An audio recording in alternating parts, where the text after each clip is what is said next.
Hello everyone, welcome to my channel. और आज हम पढ़ने वाले हैं लाइफ प्रोसेसेस का हमारा पहला important process that is nutrition. इससे पहले हमने इंट्रोडक्टरी वीडियोस पढ़ लिया है और इन्हें काफ़ी डिटेल में पढ़ा है क्योंकि उसमें से भी काफ़ी क्वेश्चंस पूछे जाते हैं। ठीक है, तो सबसे पहले आज हम स्टार्ट करते हैं न्यूट्रिशन के बारे में। पूरा हम जानेंगे इस वीडियो के अंदर। हेटरोट्रॉफिक न्यूट्रिशन, ऑटोट्रॉफिक न्यूट्रिशन, जो कि दो तरीके के न्यूट्रिशन होते हैं, किस तरीके से यूनिसेलुलर और मल्टीसेलुलर ऑर्गेनिज्म में न्यूट्रिशन होता है, ह्यूमन के अंदर कैसे डाइजेशन का प्रोसेस चलता है, वो सब हम with examples with processes study करने वाले हैं और इन डिटेल फोटोसिंथेसिस भी पढ़ने वाले हैं। ठीक है, तो सबसे पहले जान लेते हैं कि न्यूट्रिशन होता क्या है। It is the process of taking in of nutrients to maintain the energy flow inside the body of an organism. हमें पता है कि किसी भी लिविंग ऑर्गेनिज्म को क्या चाहिए रहता है, किसी भी लिविंग ऑर्गेनिज्म को कंटिन्यूस एनर्जी का सप्लाई चाहिए रहता है। क्या चाहिए रहता है? कंटिन्यूस एनर्जी का सप्लाई मेंटेन रखना पड़ता है क्योंकि उसे अपने बॉडी के फंक्शंस को एफिशिएंटली परफॉर्म करना है, बॉडी की ग्रोथ करवानी है, उसे मेंटेन करना है। इसलिए क्या चाहिए रहता है? कंटिन्यूस एनर्जी फ्लो चाहिए रहता है। तो इस एनर्जी फ्लो को की जो डिमांड है उसको पूरा करने के लिए कौन सा प्रोसेस काम आता है? न्यूट्रिशन का प्रोसेस काम आता है। इस न्यूट्रिशनल प्रोसेस क्या करता है? जो एक्सटर्नल एनर्जी सोर्स प्रेजेंट है हमारे इन्वायरमेंट में, दैट इज़ फूड जो प्रेजेंट है, उसको क्या करता है? इनसाइड द बॉडी कंज्यूम करवाने में हेल्प करता है, जिसकी वजह से क्या होगा? एक एनर्जी फ्लो जो है वो बॉडी में मेंटेन रहेगा। तो ये क्या रह गई? न्यूट्रिशन की प्रॉपर डेफिनेशन हो गई। अब बात करते हैं कि जो न्यूट्रिशन है वो कितने तरीके का होता है। जो न्यूट्रिशन होता है वो दो तरीके का होता है, एक ऑटोट्रॉफिक न्यूट्रिशन और एक हेटरोट्रॉफिक न्यूट्रिशन। ऑटोट्रॉफिक न्यूट्रिशन का मतलब क्या होता है? अगर अपन इसे समझें तो ये जो है ऑटोट्रॉफिक न्यूट्रिशन दो वर्ड से मिलकर बना है। कौन से दो वर्ड्स हैं? एक ऑटो और एक है ट्रॉफिक। ऑटो का मतलब क्या रहता है? सेल्फ। ऑटो का मतलब क्या रहता है? सेल्फ। और ट्रॉफिक का मतलब क्या होता है? Nutrition, self nutrition. इसका मतलब ये है कि ऑटोट्रॉफिक न्यूट्रिशन एक ऐसा तरीका है, ऐसा मोड है न्यूट्रिशन का, जिसकी मदद से जो ऑर्गेनिजम्स होते हैं वो क्या करते हैं? खुद ही अपना न्यूट्रिशन डिराइव करते हैं, मतलब खुद ही अपना फूड प्रिपेयर करते हैं बाय यूजिंग सिंपल या बहुत ही बेसिक रॉ मटेरियल्स को यूज़ कर क्या करते हैं? वो अपना खाना बना देते हैं। लेकिन अगर यही अपन हेटरोट्रॉफिक न्यूट्रिशन की बात करें तो उसमें ऐसा नहीं होता है। हेटरोट्रॉफिक न्यूट्रिशन जो है वो दूसरों पर डिपेंडेंट रहते हैं, किसी और सोर्स पर डिपेंडेंट रहते हैं अपने फूड की डिमांड के लिए, अपनी एनर्जी डिमांड के लिए। ठीक है, अगर अपन कुछ एग्जाम्पल स्टडी करें ऑटोट्रॉफिक न्यूट्रिशन के अंदर तो अपन देखेंगे कि जो ऑटोट्रॉफिक न्यूट्रिशन है उसके एग्जाम्पल्स में अपन पढ़ते हैं जो प्लांट्स होते हैं वो ऑटोट्रॉफिक न्यूट्रिशन अंडरगो करते हैं। इसका मतलब ये है कि वो अपना खाना खुद बनाते हैं। जो एल्गेज होते हैं, उस स्पेशली ब्लू ग्रीन एल्गे होता है जिसे अपन बीजीए भी कहते हैं, ब्लू ग्रीन एल्गेज, वो क्या करते हैं? अपना खाना खुद बनाते हैं। फाइटोप्लैंक्टन्स जो होते हैं वो भी क्या है? कुछ माइक्रो ऑर्गेनिजम्स हैं, क्योंकि अपन उसे अपन नेकेड आई से नहीं देख सकते, माइक्रो ऑर्गेनिज्म है, माइक्रोस्कोप से देखा जाता है। वो क्या करते हैं? अपना खाना खुद बनाते हैं। और कुछ बैक्टीरियाज जो हैं, स्पेशली जो है साइनोबैक्टीरियाज जो होते हैं, वो क्या करते हैं? अपना जो खाना है वो खुद बनाते हैं, मतलब वो ऑटोट्रॉफिक न्यूट्रिशन शो करते हैं। ठीक है, अगर अपन हेटरोट्रॉफिक न्यूट्रिशन की बात कर देते हैं तो उसके एग्जाम्पल्स जो हैं वो सबसे प्रोमिनेंट एग्जाम्पल जो है इसका एनिमल्स और ह्यूमन्स आ जाता है। एनिमल्स और ह्यूमन्स जो है वो क्या है? हेटरोट्रॉफिक न्यूट्रिशन, क्योंकि वो डिपेंडेंट है किसी के लिए खाने के लिए। ठीक है, अगर हम कुछ आज खाना खा रहे हैं, जैसे अपन दाल चावल रोटी सब्जी खा रहे हैं, तो वो कहाँ से आया है? हमने खुद थोड़ी बनाया है, ये प्लांट्स ने बनाया है, उसको हम कंज्यूम कर रहे हैं। ठीक है, तो हम क्या है? हम डिपेंडेंट है किसी और के लिए फॉर द फूड वी। जैसे हम मिल्क प्रोडक्ट्स खाते हैं, डेयरी प्रोडक्ट्स खाते हैं, वो काऊ से आता है, लेकिन काऊ क्या खाती है? काऊ ग्रासेस खाती है। काऊ जो है वो प्लांट बेस्ड खाना खाती है। तो प्लांट अगर वो ग्रो होगा, वो पूरा डेवलप होगा, तभी तो ना काऊ खाएगी और फिर उससे वो डेयरी प्रोडक्ट्स निकलेंगे और हम उसको खा पाएंगे, कंज्यूम कर पाएंगे। ठीक है, तो हेटरोट्रॉफिक न्यूट्रिशन जो होता है उसके अंदर जो ऑर्गेनिजम्स आते हैं वो अपना फूड प्रिपेयर नहीं कर पाते हैं, वो दूसरों पर डिपेंड करते हैं। कुछ बैक्टीरियाज भी इसके अंदर आते हैं, कुछ फंजाइज भी आते हैं, कुछ प्रोटोजोआज भी इसके अंदर आते हैं। ठीक है, ये कुछ एग्जाम्पल्स हो गए ऑटोट्रॉफिक और हेटरोट्रॉफिक न्यूट्रिशन के। लेकिन अभी हमको क्या करना है? सबसे पहले ऑटोट्रॉफिक न्यूट्रिशन को इन डिटेल पढ़ना है। ठीक है, ऑटोट्रॉफिक न्यूट्रिशन जो है वो क्या होता है? इसका अगर कोई डेफिनेशन पूछता है तो तुम ये लिख सकते हो कि it is a type of nutrition in which an organism make its own food by the process of photosynthesis. अभी तक हमें ये तो पता था कि जो ऑटोट्रॉफिक न्यूट्रिशन होता है उसके अंदर जो ऑर्गेनिज्म से अपना खाना खुद बनाते हैं, लेकिन कौन से प्रोसेस से बनाते हैं? जो वो फूड बनाते हैं उसका एक प्रोसेस होता है जिसका नाम होता है फोटोसिंथेसिस। क्या होता है? फोटोसिंथेसिस उस प्रोसेस का नाम होता है। तो पहले हमें ये जानना होगा कि फोटोसिंथेसिस एक्चुअली होता क्या है। वैसे तो हम ये लोअर क्लासेस में पढ़ के आए हैं, लेकिन अभी जो हमारा लेवल है उसमें हम थोड़ा सा एक्स्ट्रा पढ़ेंगे। ठीक है, तो photosynthesis is a process by which organisms make their own food. मतलब फोटोसिंथेसिस एक ऐसा प्रोसेस होता है जिसकी वजह से जो ऑर्गेनिजम्स होते हैं, जो लिविंग ऑर्गेनिजम्स होते हैं, वो अपना खाना खुद बनाते हैं। क्योंकि अब हमें ये पता है कि जो खुद अपना खाना बनाते हैं ऑर्गेनिज्म वो कौन होते हैं? ऑटोट्रॉफिक न्यूट्रिशन शो करते हैं। और जो ऑर्गेनिज्म ऑटोट्रॉफिक न्यूट्रिशन शो करते हैं उसे अपन ऑटोट्रॉफ्स भी कहते हैं। ठीक है, तो जो ऑर्गेनिजम्स हैं, प्रिसाइजली बोलें तो ऑटोट्रॉफ्स हैं, वो क्या क्या करते हैं, अपना खाना खुद बनाते हैं। कैसे बनाते हैं? By using the simple raw material ना, बहुत ही सिंपल से रॉ मटेरियल्स को यूज़ कर कर क्या करते हैं, वो अपना फूड बना लेते हैं। अब वो रॉ मटेरियल कौन से होते हैं? सबसे पहला जो रॉ मटेरियल होता है वो है कार्बन डाइऑक्साइड। क्या होता है? Carbon dioxide. Second raw material जो होता है वो क्या होता है? हमारा वाटर होता है, ठीक है। फिर क्या होता है? Third raw material is sunlight, धूप, वो भी यूज़ की जाती है फोटोसिंथेसिस के दौरान और काफ़ी इंपॉर्टेंट भी होती है। और जो चौथा है वो क्या है? क्लोरोफिल, जो कि एक क्या होता है? एक पिगमेंट होता है जो कि प्लांट को ग्रीन कलर इम्पार्ट करता है। क्या करता है? ग्रीन कलर क्या करता है? इम्पार्ट करता है क्लोरोफिल। तो 4 तरीके के रॉ मटेरियल्स को यूज़ कर कर, बहुत ही बेसिक से रॉ मटेरियल हैं, क्योंकि carbon dioxide as a gas हमें इन्वायरमेंट में मिल जाती है, वाटर सॉइल में प्रेजेंट होता है, मिट्टी में प्रेजेंट होता है, और रूट्स की मदद से क्या करता है? प्लांट उसको ले लेता है, और सनलाइट तो इन्वायरमेंट में प्रेजेंट है, और क्लोरोफिल प्लांट के खुद के अंदर प्रेजेंट है, ठीक है। तो इन चारों रॉ मटेरियल्स को यूज़ कर कर फोटोसिंथेसिस के प्रोसेस के जरिए की मदद से प्लांट क्या करता है? अपना फूड बनाता है। और फूड में भी मेनली क्या बना रहा है? फूड में भी मेनली बना रहा है कार्बोहाइड्रेट्स। क्या बना रहा है? कार्बोहाइड्रेट्स, जो कि क्या है? एक एनर्जी सोर्स है। प्लांट का जो एनर्जी सोर्स है वो कौन होता है? कार्बोहाइड्रेट होता है, जो इस फोटोसिंथेसिस की प्रोसेस की मदद से बनता है, ठीक है। जो कार्बोहाइड्रेट्स रिएक्शन के दौरान बनते हैं ना, वो क्या होते हैं? Energy source of the plant, हम ये पढ़ के आए हैं। और जो एक्सेस में अगर ये बन जाते हैं कार्बोहाइड्रेट्स, अगर जितनी डिमांड है प्लांट की उससे ज़्यादा बन रहा है, तो प्लांट उस कार्बोहाइड्रेट्स को किसी भी तरीके से बाहर नहीं फेंकेगा, एक्सक्रीट आउट नहीं करेगा। वो उस एक्सेस कार्बोहाइड्रेट को, उस एक्सेस एनर्जी को स्टोर करके रखेगा। किस फॉर्म में स्टोर करके रखेगा? स्टार्च के फॉर्म में स्टोर करके रखेगा। और वो जो स्टार्च का जो सोर्स है, जो एनर्जी का सोर्स है, जो कि स्टार्च है, वो इंटरनल एनर्जी के फॉर्म में वर्क करेगा। इंटरनल एनर्जी रिजर्व का मतलब ये है कि जब भी प्लांट को एनर्जी की ज़रूरत होगी तो वो उस स्टार्च को, मतलब जो इंटरनल एनर्जी का जो रिजर्व है, उसको यूज़ करेगा। जब भी ज़रूरत हो और कहीं पे भी ज़रूरत हो वो यूज़ कर सकता है, ठीक है। तो ये इंपॉर्टेंट वर्क होता है कार्बोहाइड्रेट का, कि वो अपन उसको स्टोर करके भी रख सकते हैं in the form of a starch, ठीक है। अब अपन बात करते हैं कि फोटोसिंथेसिस का प्रोसेस जो है वो बेसिकली होता कैसे है, ठीक है। जैसे अपन इस डायग्राम में देख पा रहे हैं कि हमें क्या दिख रहा है? एक प्लांट दिख रहा है, ठीक है। और उसके अंदर रूट्स के थ्रू मुझे क्या दिख रहा है कि जो वाटर मॉलिक्यूल्स जो हैं वो सॉइल के थ्रू, सॉइल के अंदर जो वाटर प्रेजेंट है, रूट्स क्या कर रही हैं? उसको एब्जॉर्व कर रही हैं, जो कि फोटोसिंथेसिस का रॉ मटीरियल भी है। फिर आ जाता है सनलाइट, जो अपन को क्या मिल रही है? बाहर से, एक्सटर्नल इन्वायरमेंट से मिल रही है, वो भी प्लांट के ऊपर एज अ फॉल हो रही है। और जो कार्बन डाइऑक्साइड है वो भी आ रही है, बिकॉज गैशियस फॉर्म के अंदर है, ठीक है। इनको यूज़ कर कर क्या हो रहा है? और क्लोरोफिल तो, क्योंकि ये ग्रीन कलर की लीव्स दिख रही है, तो इसके अंदर क्लोरोफिल तो प्रेजेंट होगा ही। तो चारों रॉ मटीरियल्स जब मिल जाते हैं तो इन चारों से मिलकर क्या बना? कार्बोहाइड्रेट्स बने। और ऑक्सीजन जो है ना, as a by product liberate होती है। कार्बोहाइड्रेट मेन प्रोडक्ट होता है, और उसके अलावा जो प्रोडक्ट्स लिबरेट होते हैं उसे अपन बाय प्रोडक्ट कहते हैं, ठीक है। तो बाय प्रोडक्ट के फॉर्म में ऑक्सीजन भी लिबरेट होती है। तो फोटोसिंथेसिस के अंदर क्या होता है कि जो कार्बन डाइऑक्साइड होती है उसके 6 मॉलिक्यूल्स, 6 CO2 के मॉलिक्यूल्स जो हैं वो क्या करते हैं? वाटर के मॉलिक्यूल्स के साथ क्या कर देते हैं? मिक्सअप हो जाते हैं, ठीक है, in the presence of sunlight,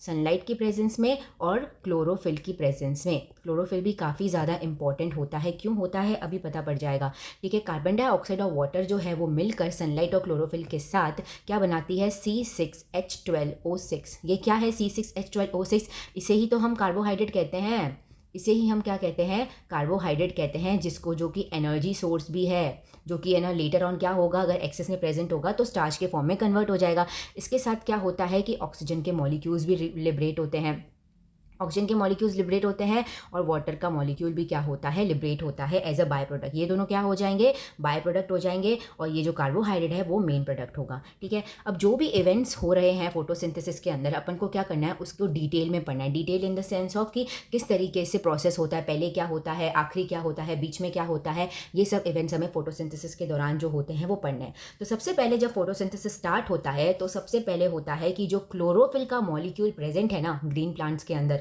green part of the plant के अंदर जो क्लोरोफिल का पिगमेंट प्रेजेंट है वो क्या करेगा? सनलाइट को एब्जॉर्ब करेगा।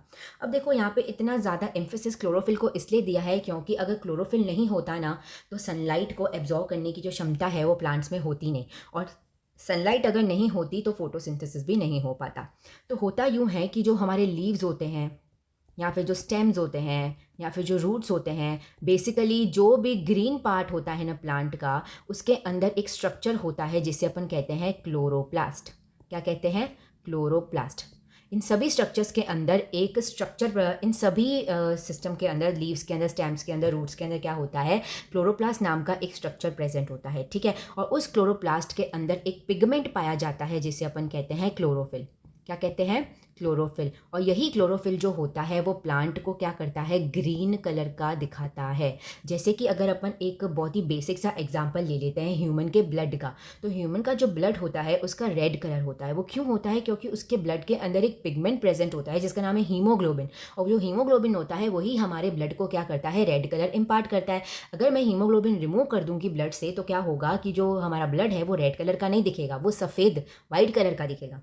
समझ आ रहा है। तो उसी तरीके से जो क्लोरोफिल की वजह से ही क्या होता है, और क्लोरोफिल कहाँ प्रेजेंट है, क्लोरोप्लास्ट के अंदर, ठीक है। तो क्लोरोप्लास्ट के अंदर जो क्लोरोफिल प्रेजेंट है, जो कि एक पिगमेंट है, वो क्या कर रहा है, जो प्लांट्स हैं उनको ग्रीन कलर प्रोवाइड कर रहा है। तो इस क्लोरोफिल के पास जो है वो सनलाइट को ट्रैप करने की क्षमता होती है, वो अपने अंदर सनलाइट को ट्रैप करके रख देता है, सनलाइट को ट्रैप करके रख देता है क्लोरोफिल मॉलिक्यूल। तो सबसे पहला इवेंट होता ही यही है फोटोसिंथेसिस के दौरान कि जो क्लोरोफिल होता है वो सनलाइट को एब्जॉर्ब कर देता है अपने अंदर। फिर इसके बाद क्या होता है कि ये जो लाइट एनर्जी क्लोरोफिल ने ट्रैप करी है ना, वो लाइट एनर्जी केमिकल एनर्जी में कन्वर्ट हो जाती है। अब ये इसका क्या मतलब हुआ, हम ये देखा जाता है जब अपन इस प्रोसेस को डिटेल में स्टडी करते हैं तो ये देखा गया कि जो ये लाइट एनर्जी जैसे ही आई ना अंदर, तो जो वाटर मॉलिक्यूल्स थे ना वो हमें स्प्लिट फॉर्म में दिखे। मतलब कि वाटर क्या होता है, H2O इज वाटर मॉलिक्यूल, दो हाइड्रोजन के एटम्स होते हैं और एक ऑक्सीजन का एटम होता है। तो इसके अंदर क्या होता है, H+ मिल जाता है हमें, 2H+ मिल जाता है और O2-, मतलब ये हमें देखने को मिलता है। जो वाटर है वो स्प्लिट हो जाता है हाइड्रोजन के अंदर और ऑक्सीजन के अंदर। मतलब ये एक तरीके की केमिकल रिएक्शन हो गई। इसका मतलब ये है कि जो लाइट एनर्जी है वो किस में चेंज हो गई, केमिकल एनर्जी में चेंज हो गई, क्योंकि वो एनर्जी केमिकल रिएक्शन करवाने में क्या कर रही है, हेल्प कर रही है। ठीक है। फिर एक बार क्या हुआ, लाइट एब्जॉर्ब हो चुकी है क्लोरोफिल की वजह से, लाइट एनर्जी केमिकल एनर्जी में कन्वर्ट हो गई, जिसकी वजह से क्या हुआ, हाइड्रोजन और ऑक्सीजन बन गए। अब इसके बाद क्या होगा, फाइनल स्टेप में जो कार्बन डाइऑक्साइड जो हमने यूज़ करी थी इन्वायरमेंट से, वो किस में चेंज हो जाएगी, जो CO2 है वो C6H12O6 में चेंज हो जाएगी, C6H12O6 में चेंज हो जाएगी, कन्वर्ट हो जाएगी, जो कि क्या है, हमारा फाइनल प्रोडक्ट जो हमने फोटोसिंथेसिस करा इसलिए था प्लांट्स ने, ताकि उनको एनर्जी सोर्स मिल सके। ठीक है। तो कार्बोहाइड्रेट्स बन गए और इस प्रोसेस को हम क्या नाम देते हैं, इस प्रोसेस को हम नाम देते हैं रिडक्शन का। जब कार्बन डाइऑक्साइड कार्बोहाइड्रेट में चेंज हो जाती है तो इस प्रोसेस का नाम होता है रिडक्शन। ठीक है। तो इस तरीके से फोटोसिंथेसिस के स्टेप बाय स्टेप इवेंट्स होते हैं। लेकिन अब ये क्वेश्चन आ जाता है कि क्या ये इवेंट्स हमेशा इसी तरीके से चलेंगे स्टेप बाय स्टेप, कि भाई पहले लाइट एब्जॉर्ब हो रही है, फिर वो केमिकल एनर्जी में कन्वर्ट हो रही है, वाटर की स्प्लिटिंग हो रही है हाइड्रोजन और ऑक्सीजन में, और फिर जाकर कार्बन डाइऑक्साइड जो है वो कार्बोहाइड्रेट में चेंज हो गई है। ज़्यादातर तो ये प्रोसेस इसी तरीके से चलता है, लेकिन इसके कुछ एक्सेप्शंस भी हैं। एक्सेप्शंस क्या है, डेजर्ट प्लांट्स के क्या एक्सेप्शंस हैं, जो डेजर्ट प्लांट्स होते हैं ना वो है ना इस प्रोसेस का थोड़ा सा एक्सेप्शन शो करते हैं, थोड़ा बहुत चेंजेस शो करते हैं। सबसे पहले बात करते हैं कि जो डेजर्ट प्लांट होते हैं वो उनको बोलते क्या हैं, उनको ज़ेरोफाइटिक प्लांट्स कहते हैं। क्या कहते हैं, ज़ेरोफाइटिक प्लांट्स। अपन डेजर्ट प्लांट्स को क्या कहते हैं, ज़ेरोफाइटिक प्लांट्स कहते हैं। देखो होता क्या है कि जो डेजर्ट एरियाज़ होते हैं ना, हमें पता है कि दिन के वक्त उनमें जो सनलाइट का जो अमाउंट है, उनका जो टेम्परेचर है वो काफ़ी ज़्यादा क्या होता है, हाई होता है, जिसकी वजह से क्या होता है कि वैसे ही डेजर्ट्स के अंदर पानी की कमी बहुत होती है, न्यूट्रिएंट्स की कमी बहुत होती है, सूखा होता है वो। तो प्लांट्स ऑलरेडी क्या करते हैं, है ना, बहुत ही limited supply of water nutrients में रहते हैं। ठीक है। तो वो क्या करते हैं, जो डेजर्ट प्लांट्स होते हैं वो कुछ अडेप्टेशन शो करते हैं। आपने देखा होगा काफ़ी लोगों ने कि जो कैक्टस का जो प्लांट होता है उसके अंदर कुछ ऐसी जो है क्या रहती हैं, कीलें जमी हुई रहती है, मतलब कील लाइक कुछ होता है, स्पाइंस अपन जिसको बोलते हैं, हमें देखने को मिलती है उनकी पूरी बॉडी पे कुछ नुकीली सी चीज़ें हमें देखने को मिलती है, जिसको अपन स्पाइंस कहते हैं, वो देखने को मिलती है। एक्चुअली अगर तुम्हें पता हो ना तो ये जो स्पाइंस है वो एक्चुअली क्या है, लीव्स ही हैं। वो क्या है, लीव्स ही हैं। और जो डेजर्ट प्लांट्स होते हैं उन लीव्स को ही मॉडिफाई करके किस में चेंज कर देते हैं, स्पाइंस में चेंज कर देते हैं। अब क्वेश्चन आता है कि वो ऐसा क्यों करते हैं, क्योंकि देखो क्या होता है कि जो लीव्स है ना उनका जो सरफेस एरिया होता है ना वो काफ़ी बड़ा होता है। लीव्स का जो सरफेस एरिया होता है वो काफ़ी ज़्यादा बड़ा होता है, लेकिन अगर अपन यही एक स्पाइन को इससे कंपेयर करूँ तो उसका सरफेस एरिया क्या होता है, काफ़ी ज़्यादा कम होता है। अब यहाँ पे मैं सरफेस एरिया की बात क्यों कर रही हूँ, क्योंकि हमें पता है कि जो एक्सचेंज ऑफ गैसेज होती हैं या जो वाटर लॉस होता है ट्रांसपिरेशन की वजह से, जो प्रोसेस होता है वाटर लॉस का, जिसे अपन ट्रांसपिरेशन कहते हैं, वाटर लॉस होता है वाटर वेपर्स के फॉर्म में। ठीक है। तो वो क्या होता है, वो लीव्स के थ्रू ही होता है, क्योंकि उसका सरफेस एरिया काफ़ी ज़्यादा होता है। तो डेजर्ट प्लांट्स अपने अंदर प्लांट की जो ऑलरेडी उनके अंदर जो प्लांट की कमी है, अगर वो लीव्स को इतना ब्रॉड कर देंगे तो और ज़्यादा ट्रांसपिरेशन लॉस होने लग जाएगा। तो इसलिए वो क्या करते हैं कि उस लीव्स को कन्वर्ट कर देते हैं छोटे छोटे स्पाइंस के अंदर, क्योंकि उनका सरफेस एरिया कम होता है तो जो वाटर लॉस होगा वो काफ़ी ज़्यादा कम होगा। वाटर लॉस क्या होगा, काफ़ी ज़्यादा कम होगा। तो हम बात कर रहे थे, ये तो एक बेसिक सी बात मैंने तुम्हें बता दी कि उनकी लीव्स कुछ इस तरीके की होती है, लेकिन अपन का मेन पॉइंट ये था कि जो डेजर्ट प्लांट्स है वो फोटोसिंथेसिस का प्रोसेस थोड़ा अलग क्यों करते हैं। तो देखो क्या होता है कि जो डेजर्ट प्लांट्स होते हैं वो जो रात के वक्त जो उनके जो सेल्स होते हैं, उनके लीव्स पे जो सेल्स होते हैं, जो भी पार्ट्स हैं उनके प्लांट के पार्ट्स हैं, उनके अंदर जो सेल्स हैं वो रात के वक्त ओपन रहते हैं। रात के वक्त ओपन क्यों रहते हैं? क्योंकि रात के वक्त धूप नहीं होगी। अगर धूप नहीं होगी तो क्या होगा, रात के वक्त धूप नहीं होगी तो वाटर लॉस नहीं हो पाएगा और एक्सचेंज ऑफ गैसेस भी इतनी ज़्यादा नहीं हो पाएंगी। तो वो रात के वक्त क्या करते हैं, अपने सेल्स को ओपन करके रखते हैं ताकि जो कार्बन डाइऑक्साइड एनवायरनमेंट में प्रेजेंट है ना वो उसको एब्जॉर्व कर लें ज़्यादा से ज़्यादा, जितनी उनकी कैपेसिटी है। अपनी कैपेसिटी के अनुसार रात के वक्त वो सेल्स ओपन रहते हैं और CO2 को एब्जॉर्व कर देते हैं। और एक बार लिमिटेड क्वान्टिटी ऑफ आ जाती है ना CO2, तो वो सेल्स क्या हो जाते हैं, क्लोज हो जाते हैं। फिर जैसे ही सुबह का वक्त आता है और जब सनलाइट आती है तो उस CO2 की मदद से और सनलाइट की मदद से, और क्लोरोफिल तो उनके पास प्रेजेंट है और रूट्स के थ्रू वाटर आ रहा है, तो क्या होगा, वो फोटोसिंथेसिस का प्रोसेस अंडरगो करते हैं। डेजर्ट प्लांट्स कुछ इस तरीके का इवेंट जो है फोटोसिंथेसिस में अडेप्ट करते हैं। इस तरह जैसे अपन नॉर्मल जो अपन प्लांट्स देखते हैं वो जो अपन ने पहले पढ़ा उसके जैसे चलते हैं, जैसे कि पहले लाइट एब्जॉर्ब होगी, फिर वाटर स्प्लिट होगा और फिर क्या होगा, कार्बन डाइऑक्साइड से कार्बोहाइड्रेट का फॉर्मेशन होगा। लेकिन जो डेजर्ट प्लांट्स होंगे वो CO2 का जो उनका ट्रैपिंग का जो टाइम होता है वो रात के वक्त होता है, ना कि दिन के वक्त। क्यों? क्योंकि ट्रांसपिरेशन लॉस को उनको प्रिवेंट करना है, गैसेज एक्सचेंज नहीं करवानी है, न्यूट्रिएंट एक्सचेंज नहीं करवाना है। ठीक है, तो डेजर्ट प्लांट्स कुछ अलग तरीके से ये इवेंट्स शो करते हैं। अब बात करते हैं कि जो फोटोसिंथेसिस के अंदर जो अलग अलग रॉ मटेरियल्स यूज़ हो रहे थे वो एक्चुअली प्लांट लाता कैसे है, उसके अंदर वो आते कैसे हैं। ठीक है, क्योंकि देखो सनलाइट तो हमें भी मिल रही है, बट क्या हम फोटोसिंथेसिस कर पा रहे हैं? हम नहीं कर सकते ना। हम लिविंग, हम एनिमल्स, हम ह्यूमंस नहीं कर पाते, लेकिन प्लांट ये चीज़ कर लेते हैं। तो ऐसा क्या होता है उनमें जो ये कर लेते हैं? तो देखो सबसे पहले बात करते हैं सनलाइट को वो कैसे लेते हैं। सनलाइट जो है, जो इन्वायरमेंट में प्रेजेंट है, सबके लिए प्रेजेंट है, हमारे लिए, प्लांट्स के लिए, सभी ऑर्गेनिजम्स के लिए प्रेजेंट है, लेकिन फोटोसिंथेसिस तो कुछ ही कर पा रहे हैं ना। तो ऐसा इसलिए होता है क्योंकि जो प्लांट्स होते हैं उनके जो लीव्स होती हैं या जो भी ऑर्गन्स, उनके जो पार्ट्स होते हैं, स्टेम्स, रूट्स, लीव्स होती हैं जो ग्रीन कलर की होती हैं, उनके अंदर एक पिगमेंट पाया जाता है जिसे अपन क्लोरोफिल कहते हैं। क्लोरोफिल किसके अंदर पाया जाता है? एक स्ट्रक्चर होता है जिसको अपन बोलते हैं क्लोरोप्लास्ट। क्या होता है? उसको अपन क्लोरोप्लास्ट कहते हैं। उनके अंदर क्या प्रेजेंट रहता है? क्लोरोप्लास्ट एक स्ट्रक्चर होता है जिसके अंदर क्लोरोफिल जो है वो प्रेजेंट रहता है, और उसी क्लोरोफिल की मदद से क्या होता है, जो सनलाइट है वो प्लांट क्या करता है, अपने अंदर ट्रैप कर पाता है, जो कि एक रॉ मटेरियल है फॉर द फोटोसिंथेसिस। नेक्स्ट जब अपन बात करते हैं रॉ मटेरियल की, तो वो वाटर होता है जो कि रूट से आसानी से प्लांट एब्जॉर्व कर सकते हैं। रूट सॉइल के अंदर जो वाटर प्रेजेंट है, रूट्स की मदद से क्या करते हैं, वो एब्जॉर्प्शन कर लेते हैं, डिफ्यूजन कर लेते हैं। ठीक है, थर्ड पॉइंट आ जाता है कार्बन डाइऑक्साइड का। कार्बन डाइऑक्साइड कैसे एब्जॉर्ब करते हैं प्लांट्स अपने अंदर for the photosynthesis to occur? होता यूँ है कि जो प्लांट्स की जो लीव्स होती है ना, ये जो लीव्स होती है ना, उनके अंदर मैंने तुम्हें पहले भी कहा था कुछ सेल्स प्रेजेंट रहते हैं, और मैं ये बार बार कह रही थी कि वो ओपन रहते हैं, क्लोज रहते हैं, इस समय ओपन रहते हैं, उस समय क्लोज रहते हैं। ठीक है, तो बेसिकली वो जो सेल्स थे वो कौन से सेल्स थे? स्टोमेटल सेल्स थे। क्या कहते हैं उन सेल्स का नाम? क्या होता है? Stomata sales. स्टोमेटल सेल्स बोल दो या फिर सेल्स बोल दो या स्टोमेटा बोल दो। ठीक है, तो ये जो स्टोमेटा के जो सेल्स होते हैं ना, वो क्या कहते हैं, जो भी पार्ट्स हैं प्लांट के उनमें प्रेजेंट रहते हैं, और यही जो स्टोमेटा की मदद से वो क्या करते हैं, गैसेस एक्सचेंज कर सकते हैं और वाटर भी एक्सचेंज कर सकते हैं। अब अपन देखते हैं कि जो स्टोमेटा है वो होते कैसे हैं और वो दिखते कैसे, उनका काम क्या होता है। जो स्टोमेटा होता है वो टाइनी ओपनिंग्स होती हैं जो कि लीव्स के, स्टेम्स के और रूट्स के अपर सरफेस पे प्रेजेंट होती है। अब देखो, जैसे ये लीव्स है, ठीक है, ये ऊपर वाला एरिया जो कि क्या है, बाहर की तरफ एक्सपोज्ड है, मतलब सनलाइट इसके ऊपर डायरेक्टली फॉल कर रही है, और एक क्या होगा, इसका नीचे वाला एरिया होगा।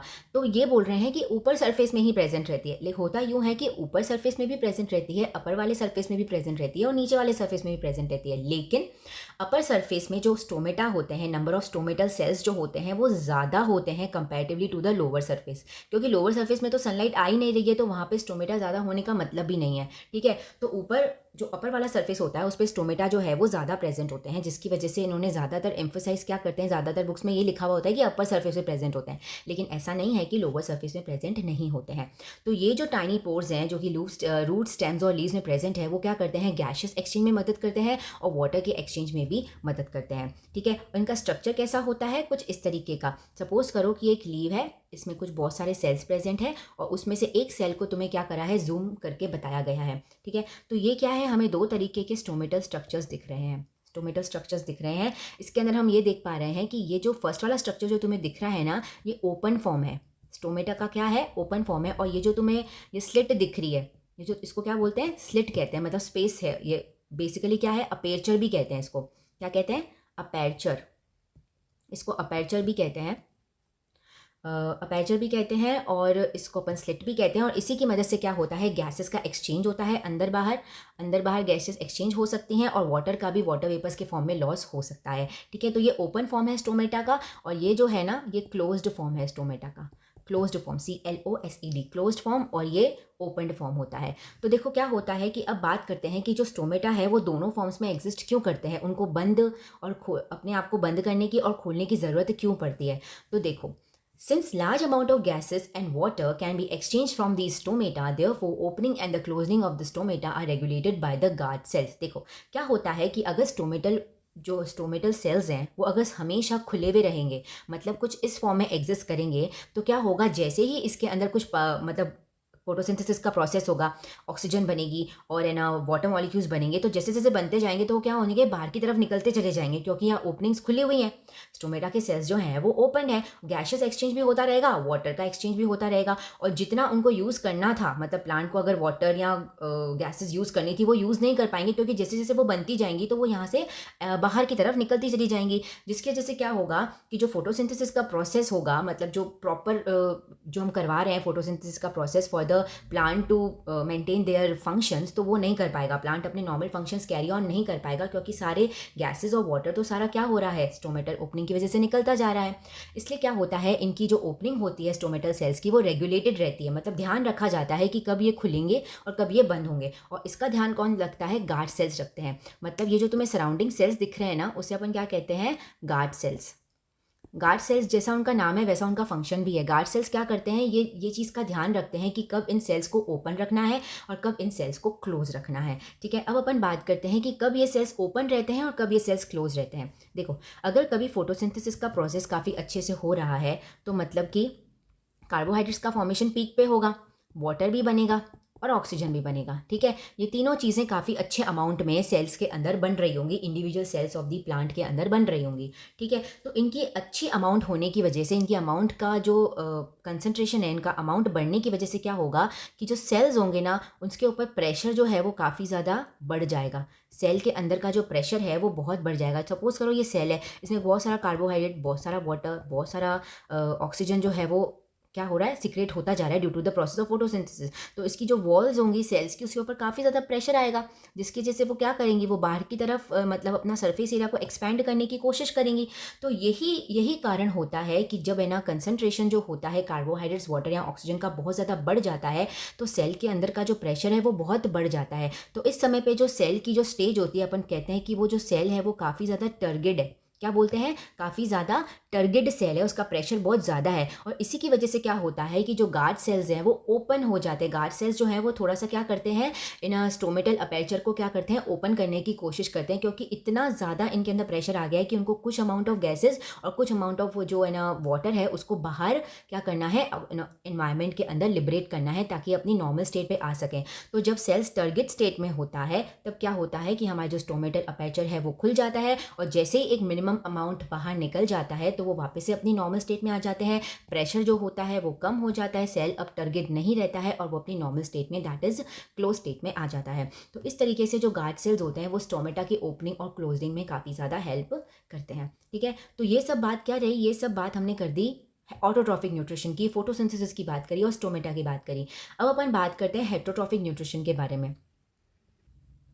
तो अभी हम बात करेंगे हेटरोट्रॉफिक न्यूट्रिशन की। हेटरोट्रॉफिक न्यूट्रिशन क्या होता है, हमने पहले भी इसका प्रॉपर मतलब इसका डेफिनेशन देख लिया था कि जो हेटरोट्रॉफिक न्यूट्रिशन है वो इस तरीके का न्यूट्रिशन होता है जिसके अंदर जो ऑर्गेनिजम्स होते हैं ना, वो अपना जो फूड है वो खुद प्रिपेयर नहीं कर पाते हैं, और ये क्या करते हैं, ऑटोट्रॉफ्स के ऊपर डिपेंड होते हैं फॉर देयर एनर्जी डिमांड्स। ठीक है, ऑटोट्रॉफ पर डिपेंड करते हैं अपनी एनर्जी डिमांड के लिए। मैंने कैसे बोला, जैसे कि अपन एक एग्जाम्पल कंसिडर करते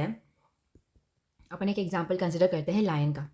ठीक है, अगर अपन एक लायन का एग्जाम्पल कंसिडर करते हैं तो वो किसे खाता है, वो डियर को खा सकता है, ऑब्वियसली खा सकता है, ओमनीवोरस होता है लायन। ठीक है, तो वो डियर को खाता है, और जो डियर किसको खाता है, डियर प्लांट्स को खाता है।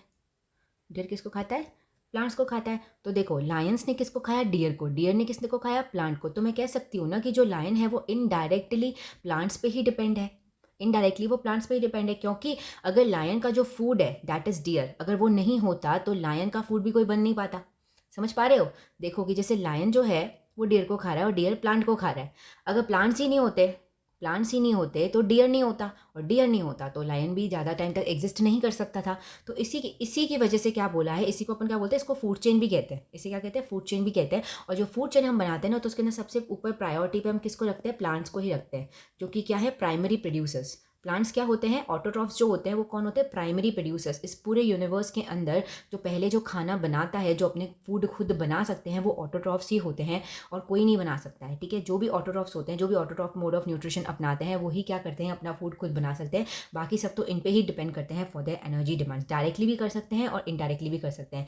जैसे कि हमने क्या कहा, जैसे लायन है तो वो इनडायरेक्ट डिपेंडेंसी शो कर रहा है, और जो डियर है वो क्या कर रहा है, डायरेक्ट डिपेंडेंसी शो कर रहा है। ठीक है, for the on the autotrophs for their energy demands या फॉर देयर फूड। तो हेटरोट्रॉफिक न्यूट्रिशन यही होता है जिसके अंदर ऑर्गेनिज्म अपनी एनर्जी डिमांड को पूरा खुद से नहीं कर पाते हैं, उनको फूड के लिए किसी और पे डिपेंडेंट रहना पड़ता है, और डायरेक्टली चाहे इनडायरेक्टली बोलो वो ऑटोट्रॉफ्स पे ही डिपेंडेंट रहते हैं। ठीक है, इस क्लास के अंदर अपन हेटरोट्रॉफिक न्यूट्रिशन जो है वो दो तरीके के ऑर्गेनिज्म से पढ़ेंगे, एक यूनिसेलुलर ऑर्गेनिज्म और एक मल्टीसेलुलर ऑर्गेनिज्म।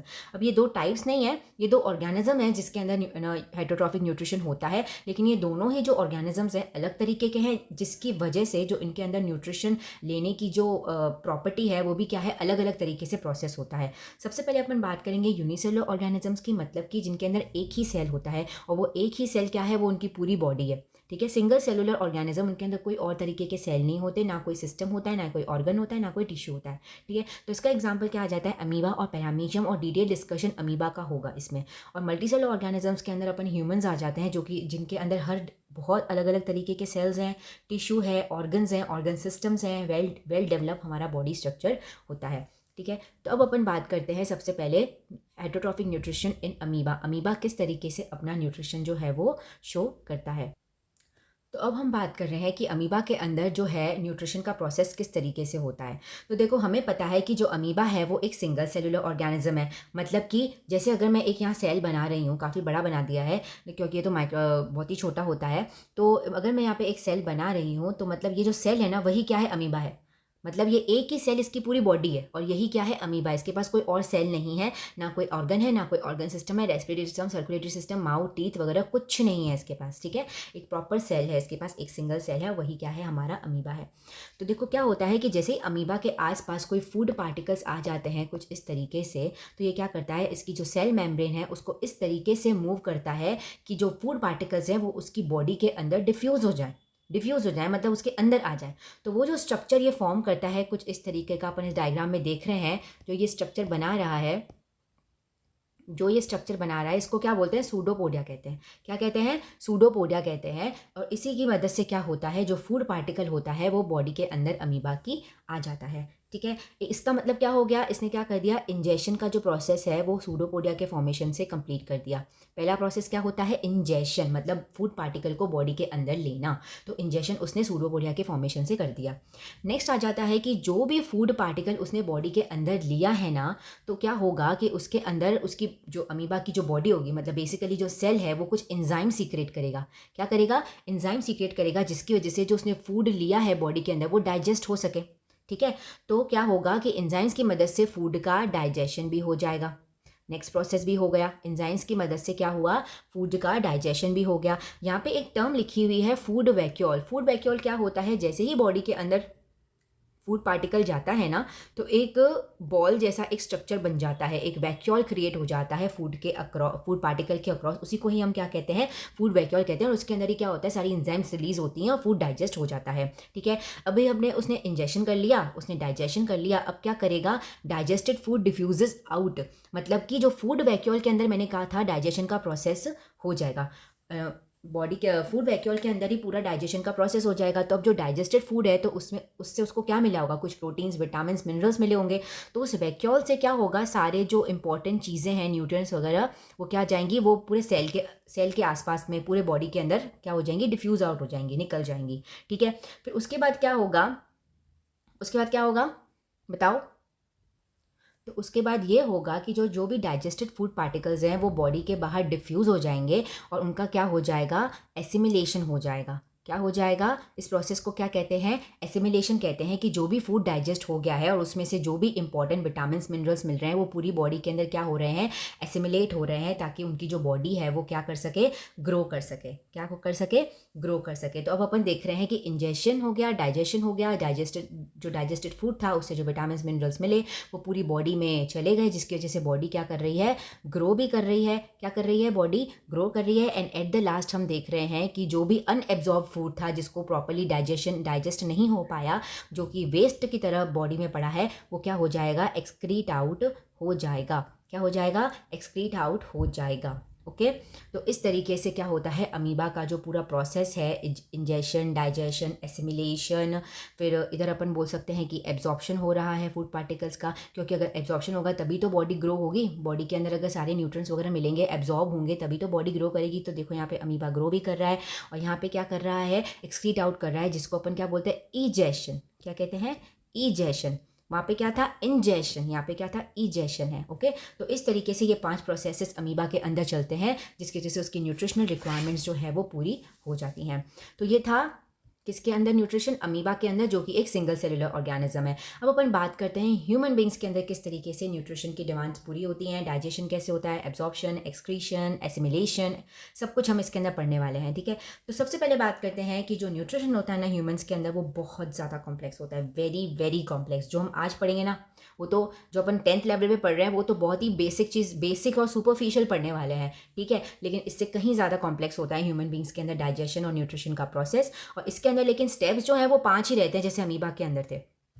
क्या है, 5 ही स्टेप्स रहते हैं। क्या रहते हैं, पहले इंजेशन होगा, फिर डाइजेशन होगा, एब्जॉर्प्शन होगा, एसिमिलेशन होगा और इजेशन होगा। मतलब इंजेशन मतलब फूड को लिया जाएगा बॉडी के अंदर, फिर उसका डाइजेशन किया जाएगा, फिर डाइजेशन की वजह से क्या होगा, जो एब्जॉर्प्शन होगा, जो भी विटामिन मिनरल्स वगैरह का एब्जॉर्प्शन होगा जो डाइजेस्ट करने के बाद हमें मिले। ठीक है, और फिर जो हमने एब्जॉर्ब किया उसको हम एसिमिलेट करेंगे, मतलब हम उसको यूज़ करेंगे फॉर द, किसके लिए यूज़ करेंगे, हमारी बॉडी के रिक्वायरमेंट्स के अकॉर्डिंग उसको यूज़ करेंगे, और जो भी अनएब्जॉर्ब चीज़ें हैं उसको क्या कर देंगे, इजेस्ट कर देंगे, मतलब बॉडी से बाहर क्या कर देंगे, फेंक देंगे। ओके, एक्सक्रीट आउट कर देंगे। तो यही 5 प्रोसेस जैसे अमीबा में होते हैं वैसे ही ये प्रोसेसेस होंगे, लेकिन क्योंकि हमारी जो बॉडी है वो काफ़ी ज़्यादा कॉम्प्लेक्स है, हमारी बॉडी के अंदर हर चीज़ के लिए एक ऑर्गन है, एक ऑर्गन सिस्टम है, हर एक चीज़ स्पेशलाइज तरीके से होती है, तो जो प्रोसेस होगा वो काफ़ी ज़्यादा कॉम्प्लेक्स भी होने वाला है। तो अपन बात करते हैं कि ये जो भी प्रोसेसेस अपन ने, ये 5 प्रोसेसेस पढ़े ना, ये सारे के सारे प्रोसेसेस एक बड़ी सी कैनाल में होते हैं जिसका नाम होता है एलिमेंट्री कैनाल। क्या होता है इसका नाम, एलिमेंट्री कैनाल। ये सारे प्रोसेसेस एक एलिमेंट्री कैनाल के अंदर होते हैं। अब बात करते हैं कि भाई एलिमेंट्री कैनाल होता क्या है। एलिमेंट्री कैनाल जो होता है ना, एक लंबी सी ट्यूब होती है, लॉन्ग ट्यूब होती है काफ़ी ज़्यादा, और कहाँ से कहाँ तक होती है, माउथ से एनस तक जाती है, माउथ से एनस तक जाती है। कैसे, देखो कुछ इस तरीके से दिखता है। ये जो माउथ है ना हमारा, यहाँ से लेकर एनस तक, ये जो पूरा जो भी बीच में स्ट्रक्चर दिख रहे हैं ना तुम्हें, ये जैसे तुम्हें माउथ कैविटी दिख रही है, pharynx, oesophagus, stomach, liver, gall bladder, pancreas, large intestine, small intestine, rectum, anus, ये सब का सब, ये सारा एक साथ मैं इसको क्या बोल सकती हूँ, इसको एलिमेंट्री कैनाल बोल सकती हूँ। तभी बोला एक लंबी सी ट्यूब है और माउथ से लेकर एनस तक क्या करती है, एक्सटेंड करती है, और इसके अंदर अलग अलग तरीके के पार्ट्स भी होते हैं, जैसा कि हमने देखा भी था, स्टमक, लिवर, पैंक्रियाज और बहुत सारे, और हर एक पार्ट जो है वो अपने फंक्शंस को परफॉर्म करने में क्या है, बहुत ही स्पेशलाइजेशन हासिल कर रखी है उन्होंने। हर पार्ट एक बहुत ही बढ़िया और अपना खुद का फंक्शन करेगा और बहुत ही अच्छे तरीके से करेगा, ताकि हमारा जो फूड है बहुत अच्छे से डाइजेस्ट हो सके, एब्जॉर्प्शन हो सके, और हम एसिमिलेशन हो सके, और उसको अपन यूज़ कर सकें हम अपनी बॉडी की एनर्जी डिमांड्स और फंक्शंस को पूरा करने के लिए, रिपेयरिंग करने के लिए, ग्रोथ करने के लिए। ठीक है, तो अपन पढ़ते हैं अपना प्रॉपर प्रोसेस कैसे रहता है डाइजेशन का। सबसे पहले जब अपन खाना खाते हैं, जैसे ही हम फूड देखते हैं, जो हम खाते हैं वो सबसे पहले हमारे माउथ में जाता है। ठीक है, तो food first enter in our mouth, ये तो बात करेक्ट है। और माउथ के अंदर क्या होता है कि देखो, पहले मेरी बात सुन लो, कि जो प्रोसेस पढ़ेंगे ना अपन डाइजेशन का, उसके अंदर अपन देखेंगे कि किस तरीके से फूड जो है वो पूरे एलिमेंट्री कैनाल में ट्रैवल करता है। ठीक है, ट्रैवल कैसे करता है, जब वो ट्रैवल करता है तो कहाँ कहाँ रुकता है, और जहाँ जहाँ रुकता है वहाँ पे किस तरीके से अलग अलग एंजाइम्स होते हैं, अलग अलग सिक्रेशंस होते हैं, जिसकी वजह से फूड जो है वो अच्छे से डाइजेस्ट हो पाता है। क्योंकि हमने ये अपने इंट्रोडक्शन वीडियो में ही देख लिया था कि जो हम खाना खाते हैं हमें उसको मॉलिक्यूलर लेवल पे डाइजेस्ट करना पड़ता है। मॉलिक्यूलर लेवल मतलब जब वह 9th क्लास के अंदर एटम्स और मॉलिक्यूल्स पढ़ के आए थे ना, उतना छोटा फॉर्म में हमें इसको डाइजेस्ट करना पड़ता है, ताकि हम इसको एब्जॉर्ब कर पाएँ। क्योंकि जो हम खाना खाते हैं वो इतना ईजी नहीं होता, वो बहुत ही कॉम्प्लेक्स होता है, बहुत ही कॉम्प्लेक्स खाना होता है। उसको एब्जॉर्ब करने के लिए काफ़ी ज़्यादा तोड़ना पड़ता है, और उसको तोड़ने के लिए, उसको मॉलिक्यूलर लेवल पे ब्रेक डाउन करने के लिए हमें खूब सारी एंजाइम्स की नीड होती है। एंजाइम्स क्या होते हैं, एंजाइम्स जो होते हैं वो ऐसे सब्सटेंसेस होते हैं, एंजाइम्स जो होते हैं वो कुछ ऐसे केमिकल्स होते हैं जो हमारी बॉडी के अंदर डाइजेशन का काम करते हैं और काफ़ी अच्छी रेट पे, मतलब स्पीड अप कर देते हैं डाइजेशन के प्रोसेस को। ठीक है, हमारी बॉडी के अंदर एक भी चीज़ विदाउट एंजाइम्स नहीं होती है, क्योंकि एंजाइम्स के बिना जो रिएक्शंस होंगी वो बहुत ज़्यादा स्लो हो जाती हैं और प्रॉपर डाइजेशन नहीं हो पाता है। ठीक है, तो सबसे पहले स्टार्ट करते हैं माउथ से, कि जो हम खाना खाते हैं वो सबसे पहले हमारे माउथ में आता है, और उसके अंदर जैसे वो माउथ में आता है तो टीथ और टंग की मदद से, क्या होता है कि वो फिजिकली क्या होता है, जो हमारा खाना है, हमारा जो फूड है, उसका ब्रेकडाउन होना शुरू हो जाता है स्मॉल स्मॉल पार्टिकल्स के अंदर। अब टीथ का तो समझ में आता है कि भाई वो स्मॉल पार्टिकल्स के अंदर तोड़ेगा, क्योंकि उसका काम ही ये है। लेकिन टंग क्या कर रही है, देखो क्या होता है कि जो टंग है वो एक मस्क्यूलर ऑर्गन है। क्या है वो? एक मस्क्यूलर ऑर्गन है। Tongue is a muscular organ. ठीक है, तो वो क्या करती है, खाने को पूरे माउथ में रोटेट करने में हेल्प करती है, जिसकी वजह से जो टीथ है वो क्या करते हैं, प्रॉपर तरीके से यूज़ होते हैं, और सारे जो टीथ्स हैं वो हमें फूड को छोटे छोटे पार्टिकल्स में तोड़ने में हेल्प करते हैं। तो बेसिकली टंग क्या कर रही है, खाने को पूरे मुंह में मूवमेंट में हेल्प कर रही है, पूरे खाने को पूरे मुंह में घुमा रही है, और टीथ जो है वो क्या कर रहे हैं, छोटे छोटे पार्टिकल्स के अंदर उसको तोड़ रहे हैं। अब बात करते हैं कि माउथ में कुछ सिक्रेशंस होते हैं क्या, जो है ना कुछ डाइजेशन में हेल्प करें। तो येस, ऑब्वियसली होते हैं। हमारे जो माउथ होता है उसके अंदर है ना क्या होते हैं, कुछ सेल्स प्रेजेंट रहते हैं, स्पेशल सेल्स होते हैं, जिसको अपन बोलते हैं सैलिवरी ग्लैंड्स। क्या कहते हैं? सैलिवरी ग्लैंड्स प्रेजेंट होते हैं। और ये जो ग्लैंड्स होते हैं ना, ये दो तरीके का सिक्रेशन करते हैं। एक तो ये रिलीज करते हैं सलाइवरी अमाइलेज। क्या सिक्रेट करते हैं? Salivary amylase. और दूसरा ये सिक्रेट करते हैं सलाइवा। ठीक है, अब अपन देखते हैं कि इनका काम क्या होता है। सलाइवरी अमाइलेज जो है, सबसे पहले बता देती हूँ, ये एक एंजाइम होती है। क्या होती है? एंजाइम होती है। मतलब जो मैंने तुम्हें बात बताई थी एंजाइम के बारे में कि वो डाइजेशन में मदद करेगी, तो वो ये काम कर रही है। और हर एंजाइम का ना क्या होता है, एक पर्टिकुलर फंक्शन होता है। ये एक ही चीज़ की तरफ काम कर सकती है, फोकस्ड रहती है बेसिकली एंजाइम्स बहुत। ठीक है, तो सलाइवरी एमाइलेज जो है उसका मेन काम होता है कि कार्बोहाइड्रेट्स को डाइजेस्ट करना। हम अपने खाने में जितना भी कार्बोहाइड्रेट लेते हैं ना, उसको डाइजेस्ट कौन करता है? सलाइवरी अमाइलेज करना शुरू कर देती हैं। तभी कहा जाता है कि अगर तुम खाने को अच्छे से चबा कर खाते हो, हर बाइट को प्रॉपर चबा के अगर अपन खाएं ना, तो क्या होगा, 30% जो डाइजेशन जो होगा ना वो मुंह के अंदर ही कंप्लीट हो जाता है with the help of salivary amylase. समझ आ रहा है? तभी अपन कहते हैं कि बहुत ज़्यादा खाने को चबाकर खाना चाहिए। इससे क्या होगा, तुम कभी ओबेस्ड नहीं होगे, हमेशा हेल्दी लाइफ की तरफ अप्रोच रहेगी तुम्हारी। ठीक है, तो सलाइवरी अमाइलेज क्या करती है, कार्बोहाइड्रेट्स को डाइजेस्ट करने में हेल्प करती है। Salivary amylase helps in the digestion of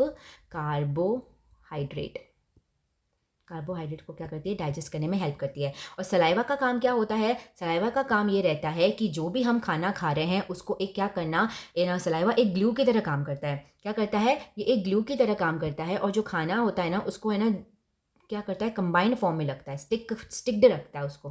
खाने को क्या रखता है, उसको स्टिकी नेचर प्रोवाइड करता है। खाने को एक स्टिकी नेचर प्रोवाइड करता है, जिसकी वजह से जो सारे फूड पार्टिकल्स है ना वो एक साथ बंधे हुए रहें in the form of bolus. Bolus क्या होता है, जैसे सपोज करो ये खाना है, अपन ने खाने में खाया दाल और रोटी खाई। ठीक है, तो क्या करेगा, उन दोनों को क्या रखेगा, कंबाइंड फॉर्म में, एक बोलस फॉर्म में कन्वर्ट कर देगा, क्योंकि जो है ना सलाइवा होता है उसका स्टिकी नेचर होता है। तो खाने को किस में कन्वर्ट कर देता है, बोलस में कन्वर्ट कर देता है। क्यों करना है इसको कन्वर्ट, क्योंकि ये जो बोलस है ना इसका फर्दर एलिमेंट्री कैनाल में जो उसको ट्रांसफ़र नीचे जाना है डाइजेशन के लिए, वो इजी हो जाता है उसका नीचे जो ट्रांसफ़र होता है, क्योंकि उसको उसके बाद ना माउथ के बाद स्टमक में जाना है ना, तो ना जो इजीली ट्रांसफ़र हो जाता है बोलस फॉर्म में अगर खाना जाता है तो काफ़ी इजी फॉर्म में चला जाता है। तो इस तरीके से सलाइवा ये काम करता है कि भाई जो खाना है उसको बोलस में कन्वर्ट कर देता है, एक बॉल जैसे शेप में कन्वर्ट कर देता है। ठीक है, माउथ की बात तो हो गई ख़त्म। अब बात आ जाती है ईसोफेगस की। ईसोफेगस कैसी दिखती है, देखो ये रही ईसोफेगस। माउथ के बाद सीधा क्या आ रही है, ईसोफेगस आ रही है। ईसोफेगस क्या होती है, एक लंबी सी ट्यूब होती है जो कि क्या करती है, माउथ को स्टमक से कनेक्ट करने की कोशिश करती है। माउथ को स्टमक से कनेक्ट करने की कोशिश करती है। जैसे देखो ये माउथ और ये रहा स्टमक, देखो ये क्या कर रही है, कनेक्ट ही तो कर रही है, माउथ और स्टमक को कनेक्ट करने की कोशिश करती है। ठीक है, और जो खाना होता है वो ईसोफेगस की मदद से ही क्या होता है, माउथ से स्टमक में आता है। अब बात करते हैं आता कैसे है, क्योंकि जो ईसोफेगस की वॉल होती है ना वो काफ़ी ज़्यादा स्मूथ वॉल्स होती है। तो जैसे उसमें खाना आता है तो वो कुछ इस तरीके का जिगजैग मोशन जो है अप डाउन मोशन शो करती है, जिसको अपन क्या बोलते हैं, rhythmic contraction and relaxation of the muscles of oesophagus. और इस मूवमेंट को अपन ने एक बहुत ही प्यारा सा नाम भी दिया है जिसका नाम है पेरिस्टाल्टिक। अच्छा नाम है ना। पेरिस्टाल्टिक मूवमेंट की मदद से क्या होता है, जो खाना है, जो हमारा फूड पार्टिकल है, जो हमारा बोलस है, वो क्या होगा, माउथ से स्टमक में आ जाएगा। ठीक है, ईसोफेगस का बस यही काम होता है, इसमें कोई और सिक्रेशंस या डाइजेशन नहीं होता है। थर्ड अपन बात करते हैं, अब हमारा खाना आ चुका है स्टमक के अंदर। देखो, जब खाना नहीं होता है, हमारा जो पेट बिल्कुल खाली होता है, तब हमारा स्टमक जो है वो बिल्कुल कॉन्ट्रैक्टेड फॉर्म में रहता है। जैसे अगर ये हमारा स्टमक का स्ट्रक्चर है ना, तो है ना ये कुछ ऐसे सिकुड़ा हुआ सा होगा, ठीक है, थोड़ा सा छोटा होगा इसका साइज़, ठीक है। तो थोड़ा सा अपन को लगता है अपन पतले हो गए, लेकिन ऐसा नहीं होता, ठीक है। तो स्टमक जो है जैसे उसके अंदर फूड एंटर करता है ना, वो एक्सपैंड हो जाता है। क्या हो जाता है? थोड़ा सा फूल जाता है, थोड़ा सा एक्सपेंड हो जाता है। और जैसे ही वो एक्सपैंड होता है तो उसके जो अंदर जो सेल्स होते हैं, उसके अंदर जो छोटे छोटे सेल्स प्रेजेंट है ना, वो एक्टिवेट हो जाते हैं। क्या हो जाते हैं? एक्टिवेट हो जाते हैं। क्यों एक्टिवेट हो रहे हैं? क्योंकि उनको कुछ जूसेस रिलीज करने हैं भाई, गैस्ट्रिक जूसेस रिलीज करने हैं, जो कि डाइजेशन में उनको बहुत हेल्प करेंगे, ठीक है। अब मेन कहानी तो इन गैस्ट्रिक जूसेस की है। स्टमक में आने से क्या होता है, मेन काम तो क्या होगा, गैस्ट्रिक जूस प्ले करेंगे। गैस्ट्रिक जूस में क्या क्या होता है भाई, इस जूसेस के अंदर? ये एक चीज़ से बना हुआ जूस नहीं है, 2-3 चीज़ें होती हैं इसके अंदर। क्या क्या होता है? एक एचसीएल होता है, एक पेप्सिन होता है और एक म्यूकस होता है। पेप्सिन की स्पेलिंग मैंने शायद तक गलत लिख दी है, PEPSIN होगा, ठीक है। तो HCl, पेप्सिन और म्यूकस इसके अंदर सीक्रेट होता है। अब ये HCl क्या होता है? HCl होता है hydrochloric acid. It is called as hydrochloric acid, ठीक है। तो हाइड्रोक्लोरिक एसिड जो है गैस्ट्रिक जूसेस में होता है, पेप्सिन होता है और म्यूकस होता है। तो सबसे पहले तुम एक बात जान लो कि हाइड्रोक्लोरिक एसिड का काम क्या होता है भाई, इसके ऊपर क्वेश्चंस पूछते भी हैं। तो ये हाइड्रोक्लोरिक एसिड जो है वो क्या कर रहा है, सबसे पहली बात तो ये जो है ना, इसका क्वेश्चन डायरेक्टली एग्जाम में पूछते भी हैं कि what is the function of HCl in the stomach, ठीक है। तो सबसे पहले तुम ये बोलोगे कि भाई ये एसिडिक इन्वायरमेंट कर देता है स्टमक का, एसिडिक नेचर कर देता है या फिर एसिडिक इन्वायरमेंट कर देता है स्टमक का। तुम ये कर सकते हो, ये लिख सकते हो, ठीक है। पहला तो ये होगा कि वो पूरे जो स्टमक का जो इन्वायरमेंट है वो कैसा कर देता है, एसिडिक कर देता है, पहला पॉइंट। सेकंड पॉइंट ये क्या करता है कि क्योंकि ये एसिडिक नेचर प्रोवाइड करता है, जो जिसकी वजह से क्या होता है, जो बैक्टीरियाज होते हैं जो भी हमारे खाने के अंदर बाय चांस आ गए हैं, या कोई जो जर्म्स आ गए हैं, या कुछ जो भी मतलब ऐसे बैक्टीरिया वायरसेस वगैरह आ गए हैं, तो जो एसिडिक इन्वायरमेंट में नहीं रह सकते, ठीक है, वो क्या हो जाते हैं, किल हो जाते हैं, मर जाते हैं। जो भी माइक्रोब्स, बैक्टीरियाज, जर्म्स जो हैं वो क्या होते हैं हमारे एसिड के अंदर ही, due to acidity in the stomach, acidic nature of the stomach, वो क्या हो जाएंगे, वहाँ पे ही मर जाएंगे, आगे ट्रांसफर नहीं होंगे। तीसरा पॉइंट जो सबसे इंपॉर्टेंट पॉइंट भी है वो ये है कि भाई ये जो एंजाइम रिलीज हो रही है ना, पेप्सिन क्या है, ये एक एंजाइम है। तो ये जो एंजाइम होती है ना पेप्सिन, वो है ना एसिडिक इन्वायरमेंट में ही क्या होती है, एक्टिवेट होती है। वैसे अगर ये प्रेजेंट भी है ना, तो ये इनएक्टिव फॉर्म में होगी, ये अपना कुछ काम नहीं करेगी जब तक इसको एसिडिक इन्वायरमेंट नहीं मिलेगा, तो पेप्सिन कुछ भी काम नहीं करेगी। तो जैसे ही HCl रिलीज हुआ, एसिडिक इन्वायरमेंट बन गया, ठीक है, नेचर स्टमक का, तो ये जो पेप्सिन है ना वो एक्टिवेट हो गई। क्या हुई ये एक्टिवेट हो गई, पेप्सिन जो है वो एक्टिवेट हो गई, और इसने क्या करा, प्रोटीन को डाइजेस्ट करने का काम शुरू कर दिया। प्रोटीन को डाइजेस्ट करने का काम जो है वो इसने शुरू कर दिया। तो पेप्सिन जो एक एंजाइम है वो किस पे काम कर रही है, प्रोटीन पे काम कर रही है। हमारे खाने में जितना भी प्रोटीन है उसको डाइजेस्ट करना है ताकि हम उसको एब्जॉर्ब कर सकें, ठीक है। तो पेप्सिन क्या करती है, प्रोटीन को डाइजेस्ट करती है, और ये अपना काम तभी शुरू करेगी जब इन्वायरमेंट कैसा होगा, एसिडिक इन्वायरमेंट होगा, क्योंकि एसिडिक इन्वायरमेंट में ही ये एक्टिवेट होती है, ठीक है। अब तीसरी बात आ जाती है कि म्यूकस क्यों सीक्रेट होता है। बहुत ही इसका भी एक लॉजिकल रीजन है, और ये और इस पर क्वेश्चन भी पूछा जाता है कि भाई म्यूकस क्यों सीक्रेट होता है स्टमक के अंदर। तो देखो क्या होता है कि क्योंकि HCl जो है वो एक काफ़ी ज़्यादा स्ट्रॉन्ग एसिड है, ठीक है। तो हमारी जो स्टमक की लाइनिंग्स हैं उस HCl की वजह से ख़राब ना हो जाए या कुछ इन्फेक्शन ना हो जाए, तो उसके प्रोटेक्शन के लिए, एसिडिटी से प्रोटेक्शन के लिए क्या होता है, एक म्यूकस लेयरिंग क्या होती है हमारे स्टमक के अंदर सीक्रेट होती है। तो क्या करती है ये, एक प्रोटेक्शन लेयर जो है, एक सीक्रेट होने के बाद, HCl सीक्रेट होने के बाद यहाँ पे एक प्रोटेक्शन लेयर बना देती है, और फिर यहाँ पे क्या होता है, सारा हमारा पेप्सिन और HCl अपना काम करते रहते हैं, ताकि क्या होगा कि एसिड की वजह से ये जो लेयर है हमारी स्टमक की वो क्या हो जाए, ख़राब ना हो जाए। वैसे तो ये बात तुम जान लो कि जो हमारे स्टमक के जो सेल्स होते हैं ना, वो हर 6 से 7 दिन में क्या होते हैं, वापस से रिपेयर होते हैं, ग्रोथ होती है उनकी। क्यों? क्योंकि कितना भी कर लो म्यूकस इतना प्रोटेक्ट तो नहीं कर पाएगा। तो हर 6 से 7 दिन में जो लेयर होती है हमारे स्टमक की इनर वाली लेयर, वो क्या होती है, वापस से रीजनरेट होती है, रीफॉर्म होती है। तो स्टमक के अंदर क्या हो गया, ये तीनों चीज़ें तुमने जान ली। अब अपन बात करते हैं स्मॉल इंटेस्टाइन की। एक बार डायग्राम पे नज़र डालते हैं। स्टमक के बाद ये जो तुम्हें ये वाला पोर्शन दिख रहा है ना, ये क्या है, हमारा स्मॉल इंटेस्टाइन है। तो स्टमक के बाद खाना कहाँ आएगा, स्मॉल इंटेस्टाइन के अंदर आएगा। स्मॉल इंटेस्टाइन सिर्फ नाम से ही स्मॉल है, लेकिन इसके काम सारे बड़े बड़े ही होते हैं। कैसे मैंने ये बात बोली, क्यों बोला, क्योंकि देखो जो स्मॉल इंटेस्टाइन है ना, वो सबसे लॉन्गेस्ट पार्ट है एलिमेंट्री कैनाल का, मतलब 2 मीटर तक इसका साइज़ रहता है। 2 मीटर बोल रही हूँ, 2 मीटर तक उसका क्या रहता है, इसका एलिमेंट्री कैनाल का क्या रहता है, लेंथ रहता है, और जो पूरा डाइजेशन, अगर मैं कंप्लीट डाइजेशन बोलूँ ना, प्रोटीन्स, फैट्स, कार्बोहाइड्रेट्स, विटामिन्स का, वो इधर ही होता है, और एब्जॉर्प्शन भी जो है ज़्यादा से ज़्यादा चीज़ों का इधर ही हो जाता है, कंप्लीट हो जाता है यहाँ पे। मतलब ऑलमोस्ट डाइजेशन का जो सारा मेन काम है ना, वो इधर ही कंप्लीट हो जाता है, और एब्जॉर्प्शन का भी हो जाता है। ठीक है, अब बात करते हैं कि इतना बड़ा काम ये स्मॉल इंटेस्टाइन कैसे कर रही है, क्योंकि इसके अंदर क्या होता है, तीन तरीके के जो सिक्रेशंस हैं वो इसके अंदर आते हैं।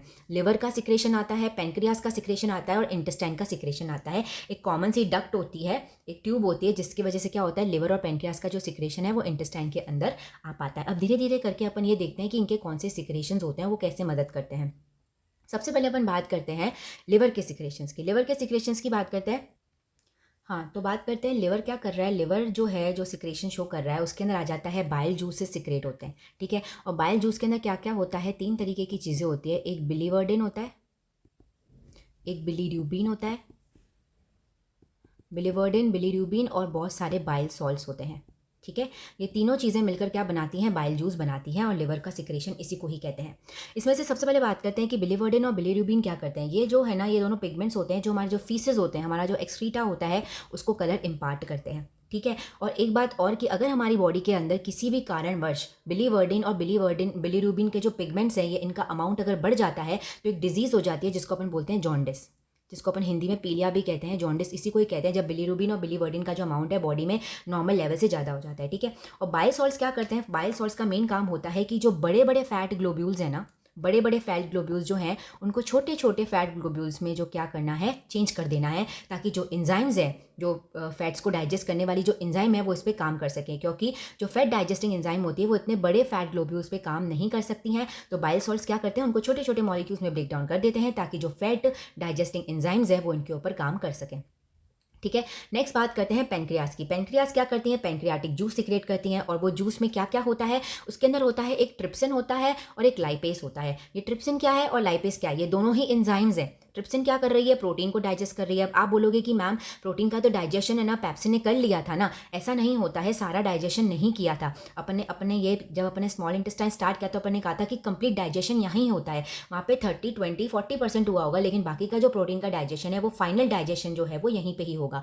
तो ट्रिप्सिन क्या करेगी, प्रोटीन्स को फर्दर डाइजेस्ट करेगी, और जो लाइपेसेस हैं वो क्या करेंगी, फैट्स को डाइजेस्ट करेंगी। लाइपेसेस काम करना तब शुरू करेंगी जब बड़े वाले फैट ग्लोब्यूल्स को बाइल सॉल्ट ने छोटे छोटे फैट ग्लोब्यूल्स में चेंज कर दिया होगा। तो मतलब लाइपेसेस जो है वो इस साइज के जो फैट मॉलिक्यूल्स होते हैं ना, उनको डाइजेस्ट करती हैं, फाइनल डाइजेशन करती हैं। ठीक है, अब बात आ जाती है नेक्स्ट लास्ट इंटेस्टाइनल जूस की। इंटेस्टाइनल जूस के अंदर भी बहुत ही अलग अलग तरीके की एंजाइम्स जो है वो सीक्रेट होती हैं, और वो जो एंजाइम्स होती हैं वो फाइनल डाइजेशन कर देती है प्रोटीन्स का, फैट्स का और कार्बोहाइड्रेट्स का। कैसे करेंगी, प्रोटीन्स को वो किस में तोड़ देंगी, फाइनली प्रोटीन्स को वो तोड़ देंगी अमीनो एसिड्स के अंदर। किसके अंदर तोड़ेगी, अमीनो एसिड्स के अंदर। फैट्स को किस में तोड़ेगी, fatty acids plus glycerol, fatty acids plus glycerol में चेंज कर देंगी। और कार्बोहाइड्रेट्स को किस में चेंज करेंगी, ग्लूकोज के फॉर्म में चेंज कर देगी। ये मैंने क्या बोला है, फाइनल डाइजेशन बोला है। क्यों, क्योंकि अगर एक बार प्रोटीन से अमीनो एसिड मिल गया ना, इसका और फर्दर डाइजेशन नहीं हो सकता, इसका अब एब्जॉर्प्शन ही होगा। फैट से अगर फैटी एसिड्स और ग्लाइसरॉल मिल गए तो इसका क्या होगा, सीधा बॉडी के अंदर एब्जॉर्प्शन होगा, इसका और फर्दर डाइजेशन नहीं हो सकता है। और कार्बोहाइड्रेट से एक बार ग्लूकोज मिल गया तो इसका और फर्दर डाइजेशन नहीं होगा, सीधा ये ब्लड स्ट्रीम में जाएंगे और जहां इनकी ज़रूरत है वहां पे ये अपना काम करना शुरू कर देंगे। तो फाइनल डाइजेशन किसने कर लिया, इंटेस्टाइन जूसेस ने कंप्लीट कर दिया, प्रोटीन्स का, फैट्स का और कार्बोहाइड्रेट्स का। तो अगर कोई तुमसे पूछता है कि what are the end results of proteins, fats and carbohydrates digestion, तो तुम क्या बोलोगे कि प्रोटीन्स जो है वो फाइनली किस में ब्रेक डाउन होते हैं, अमीनो एसिड्स के अंदर। फैट्स किस में होते हैं, फैटी एसिड्स और ग्लाइसोल्स के अंदर। और कार्बोहाइड्रेट्स जो है वो किस में होते हैं, ग्लूकोज के अंदर। ठीक है, तो इस तरीके से जो स्मॉल इंटेस्टाइन थी उसने सारा डाइजेशन कंप्लीट कर चुका है। अब ये जो glucose, amino acids, fatty acids और ग्लाइसोल्स है ना, ये ब्लड में जाएंगे। कैसे जाएंगे, तो देखो क्या होता है, जैसे सपोज करो कि ये हमारी इंटेस्टाइन की वॉल्स हैं। ठीक है, तो इस इंटेस्टाइन की वॉल के अंदर कुछ इस तरीके से क्या है, कुछ प्रोजेक्शंस प्रेजेंट होते हैं। क्या बोलते हैं इनको अपन, प्रोजेक्शंस कहते हैं इन्हें अपन। और इन प्रोजेक्शंस का नाम क्या होता है, विलाइज होता है। अब ये क्यों प्रेजेंट है भैया, क्या काम है इनका, जो विलाइज होती है ना वो क्या करती हैं, सरफेस एरिया बढ़ा देती हैं। सरफेस एरिया जो है वो इंक्रीज कर देती हैं, ताकि ज़्यादा से ज़्यादा जो है, जो ये हमारे प्रोडक्ट्स हैं, इनका क्या हुआ, एब्जॉर्प्शन हो सके और हमारी बॉडी जो है बहुत ही बेहतरीन तरीके से परफॉर्म कर सके अपने सारे इंटरनल फंक्शंस। ठीक है, तो विलाई का काम क्या होता है स्मॉल इंटेस्टाइन के अंदर, to increase the surface area for absorption, to increase the surface area for the absorption. Villi का काम यही होता है। ठीक है, तो देखो स्मॉल इंटेस्टाइन के अंदर डाइजेशन भी कंप्लीट हो गया और एब्जॉर्प्शन भी काफ़ी हद तक कंप्लीट हो गया है with the help of small intestine. अब यहाँ पे एक नोट करने की बात क्या है कि ये जो सिक्रेशंस जो मैंने बात करी थी स्मॉल इंटेस्टाइन के अंदर 3 तरीके के सिक्रेशंस आते हैं, वो क्या करते हैं, वो जो मीडियम होता है ना फूड का, उसको एसिडिक से बेसिक कर देते हैं। क्यों? क्योंकि स्टमक के अंदर जो फूड होता है वो HCl की वजह से पूरा एसिडिक हो जाता है। जैसे ही वो स्मॉल इंटेस्टाइन के अंदर आता है तो वो अभी तक एसिडिक ही है, लेकिन इन तीनों जूसेस को वर्क करने के लिए, तो देखो जो ये जो सिक्रेशंस होते हैं वो क्या करते हैं, जो एसिडिक मीडियम है फूड का उसको किस में चेंज कर देंगे, बेसिक मीडियम में चेंज कर देंगे। अगर ऐसा नहीं होता है ना तो ये तीनों सिक्रेशंस के अंदर जो एंजाइम्स रिलीज हो रही है ना वो एसिडिक मीडियम में वर्क नहीं करती हैं, उनको बेसिक नेचर प्रोवाइड करना ही पड़ेगा फूड को ताकि वो उसके ऊपर काम कर सकें, ठीक है। Which is important for the secretions to perform their work. मतलब जो लिवर जूसेज हैं, पेंक्रियाटिक जूसेज हैं और जो इंटेस्टाइनल जूसेज हैं वो बेसिक मीडियम में ही अपना काम कर सकती हैं। इसलिए वो क्या करती हैं, पहले फूड जो कि एसिडिक है उसको बेसिक में कन्वर्ट करेंगे, फिर जाके सारी एंजाइम्स जो हैं उसके ऊपर एक्ट करेंगी और डाइजेशन करेंगे और एब्जॉर्प्शन करेंगे, ठीक है। अब स्मॉल इंटेस्टाइन के अंदर क्योंकि एब्जॉर्प्शन का प्रोसेस और डाइजेशन का प्रोसेस कंप्लीट हो गया है तो जितना भी डाइजेस्टेड फूड था वो एब्जॉर्ब हो गया। अब जो भी अनएब्जॉर्ब फूड था, जिसको अपन वेस्ट भी कह सकते हैं, जो अनएब्जॉर्ब फूड है वो कहाँ जाएगा, लार्ज इंटेस्टाइन के अंदर जाएगा, जहाँ पे क्या होगा, धीरे धीरे करके वो क्या करेगा, धीरे धीरे अनएब्जॉर्ब फूड जो है वो लार्ज इंटेस्टाइन के अंदर आएगा। लेकिन ऐसा नहीं है कि लार्ज इंटेस्टाइन के अंदर कुछ एब्जॉर्प्शन नहीं होता है, थोड़ा बहुत बहुत ही कम अमाउंट ऑफ एब्जॉर्प्शन होता है पानी का, कुछ सॉल्ट्स का, ठीक है, एब्जॉर्प्शन यहाँ पे होता है, लेकिन इतना ज़्यादा नहीं होता जितना स्मॉल इंटेस्टाइन के अंदर होता है, ठीक है। तो लार्ज इंटेस्टाइन के अंदर अनएब्जॉर्ब फूड आया और थोड़ा बहुत जो पानी और थोड़े से सॉल्ट्स थे वो एब्जॉर्ब हुए और बाकी सब लार्ज इंटेस्टाइन से फूड कहाँ चला गया, एनस के अंदर चला गया, एनस के अंदर चला गया, जहाँ पे जो अनएब्जॉर्ब फूड जो है वो thrown out of the body through anus. पहले रेक्टम में जाता है, लार्ज इंटेस्टाइन के बाद जो है वो फूड रेक्टम में जाता है, फिर वहाँ से क्या होता है, जैसे वो स्टोर हो जाता है एक पर्टिकुलर अमाउंट आने के बाद वहाँ पे जो मसल्स होती हैं रेक्टम की वो ये कहती हैं कि अब हमें इसको निकालना बहुत ज़रूरी है, ठीक है, एक्सीटा को निकालना बहुत ज़रूरी है। तो जो सिग्नल्स होते हैं वो हमारे ब्रेन की तरफ जाते हैं और जो ब्रेन है वो कहता है कि इस मसल्स को कॉन्ट्रैक्शन और रिलैक्सेशन करवाता है, जिसकी वजह से एनस के थ्रू क्या होता है, जो भी बॉडी का जो वेस्ट है वो बाहर निकल जाता है, ठीक है।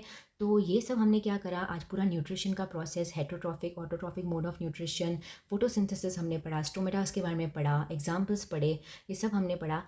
ह्यूमंस के अंदर किस तरीके से डाइजेशन का प्रोसेस होता है ये सब भी पढ़ लिया। काफ़ी ज़्यादा इंपॉर्टेंट टॉपिक है एग्जाम पॉइंट ऑफ व्यू से और बहुत ही अच्छे और प्यारे क्वेश्चंस आते हैं और स्कोरिंग भी है। तो आई होप आपको ये सब समझ में आ गया होगा and thank you so much for watching.